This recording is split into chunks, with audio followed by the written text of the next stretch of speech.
Hey yo, welcome back to Cardmarket. You're back with me, Hot Choc, and today we're going to take an in-depth look at some of those alternate arts and full arts that are coming up in our fusion arts set, okay?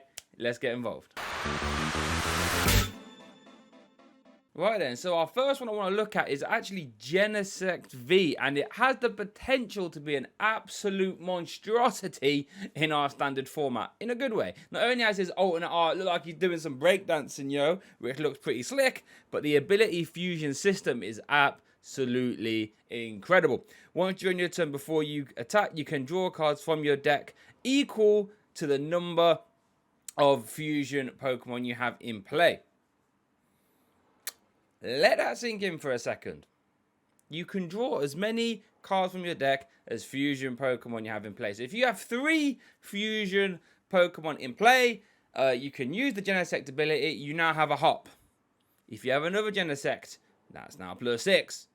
You know what I mean? That is crazy. This has the potential of letting you see so many cards in the turn, has the potential of just, Path to the Peak becoming so very important to shut this off. But not only that, it's got a pretty useful attack as well. Techno Blast for 2 metal, 1 colorless. You do 210 damage in its Pokemon can't attack during the next turn. Now, we will get on to where we'll probably be seeing that attack. It probably won't be from the Genesect. Cough, cough, wink, wink. But this card is incredible. The fusion archetype will definitely be one to contend with in the fusion strike meta moving forward. And this is a card you definitely want to be on the lookout for, because Genesect V is absolutely busted.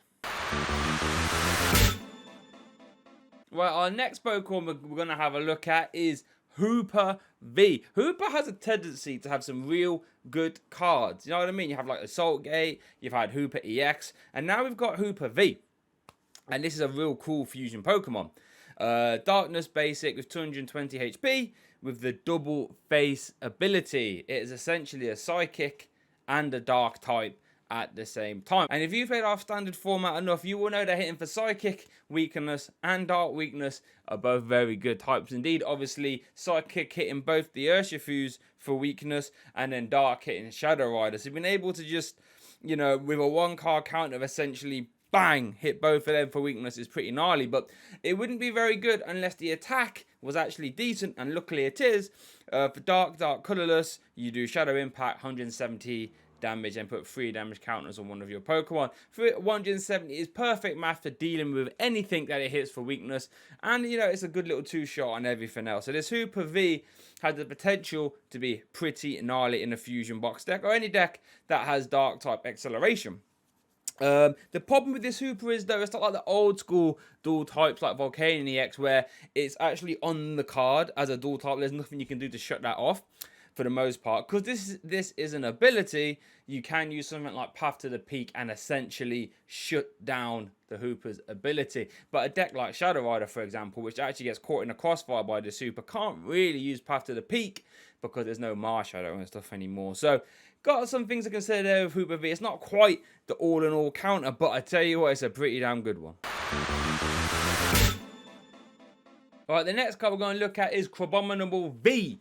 A basic Pokemon with 220 HP with 2 pretty decent attacks. The first one is Overturn for 1 water. Discard the top 2 cards of your opponent's deck. And that might be good enough to where we could maybe see some sort of mill/stall archetype, and you just keep trying to overrun every turn with stuff like Hammers and Capable Toughness and Team Yelguns, for example. Could be decent. But then the main attack we're looking at here is Fist of the Destroyer, which sounds absolutely incredible. This attack does 90 plus 60 for each damage counter on your opponent's active Pokemon. Now, I've already seen an attack that does plus 60 for each damage counter on this Pokemon, and that's Sableye V. A card which can one-shot anything in format is actually seeing a pretty good amount of success at the minute with stuff like Weezing.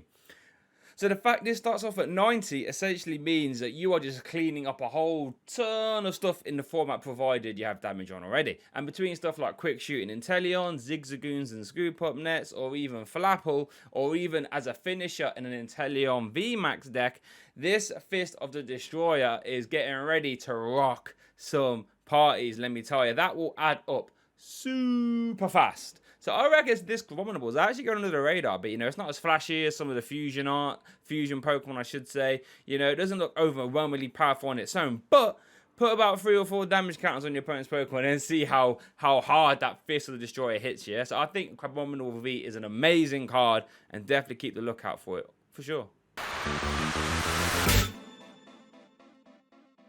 Okay, the next one I want to look at is the very first Sydney card ever printed, I think. So we've got ourselves Sydney, a supporter card which says your opponent reveals their hand discard up to 2 in any combination of stadium, special energy, or tool cards you find there. This is actually low-key pretty strong. Now, on its own, it doesn't sound incredibly impactful, right? Like your opponent can keep stadiums out their hand, or they can attach their special energy.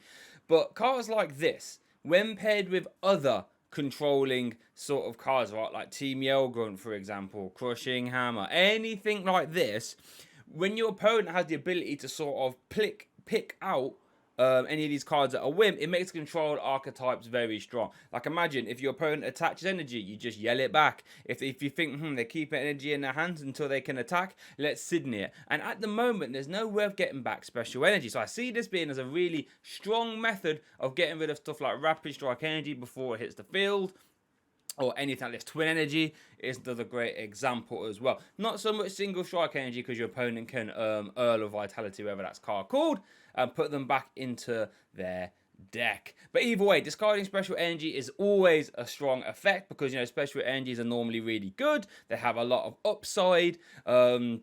So being able to just rip them out of your opponent's hand before they can make use of them can prove pretty good. And stuff like stadium cards as well. Like you could maybe see this in a deck like single strike Shadow Rider Calyrex, being able to try and rip away any Path to the Peaks before they come down, or even stuff like Tool Jammers, getting rid of Tool Jammers, or Cape of Toughness, any of those real awkward stuff.